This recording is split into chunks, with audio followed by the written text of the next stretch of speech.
बहुत समय पहले की बात है। एक छोटे से गांव के पास एक घना जंगल था। इस जंगल के बीचों बीच एक नदी बहती थी, जिसे लोग जादुई नदी कहते थे। यह कोई साधारण नदी नहीं थी। इसकी धाराओं में रहस्यमयी शक्ति थी। कहा जाता था कि जो भी सच्चे मन से अपनी इच्छा इस नदी के जल में कहता, उसकी मनोकामना पूरी हो जाती थी। लेकिन इसके पीछे एक शर्त थी। मनोकामना केवल उन्हीं की पूरी होती थी जो दूसरों की भलाई के लिए कुछ मांगते थे। गांव में एक निर्धन लड़का रहता था, जिसका नाम अर्जुन था। वह बहुत ही परिश्रमी और दयालु था।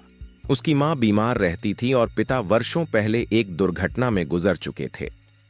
अर्जुन दिन भर मेहनत करके अपनी मां के लिए भोजन जुटाता था, लेकिन डॉक्टर ने कहा था कि उसकी मां को एक विशेष दवा की जरूरत है, जो बहुत महंगी थी।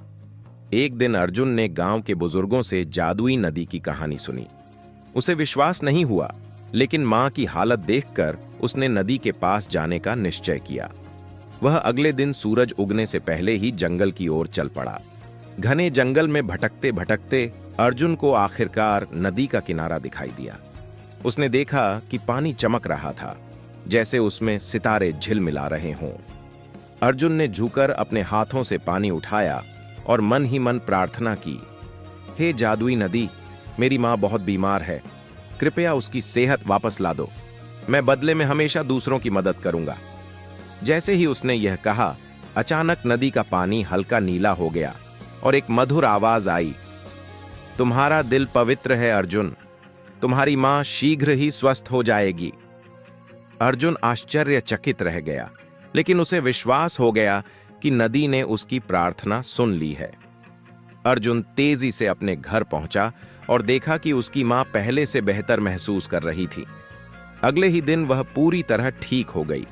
गांव के लोग इस चमत्कार को देखकर हैरान रह गए। अर्जुन ने गांव वालों को नदी के बारे में बताया, लेकिन उसने उन्हें यह भी चेतावनी दी कि यह नदी केवल उन्हीं की मदद करती है जो निस्वार्थ भाव से दूसरों के लिए प्रार्थना करते हैं। इस घटना की खबर गांव के एक लालची व्यापारी तक पहुंची। वह बहुत धनी था, लेकिन और अधिक धन का लालच उसे चैन नहीं लेने देता था। उसने सोचा कि यदि वह नदी से सोने और चांदी की मांग करेगा तो वह सबसे अमीर आदमी बन जाएगा। वह नदी के पास पहुंचा और प्रार्थना की, हे जादुई नदी, मुझे ढेर सारा सोना और चांदी दे दो। लेकिन नदी शांत रही।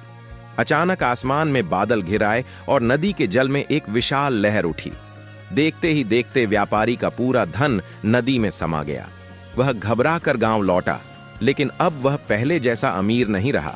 गांव के लोग समझ गए कि जादुई नदी केवल अच्छे दिल वालों की सहायता करती है।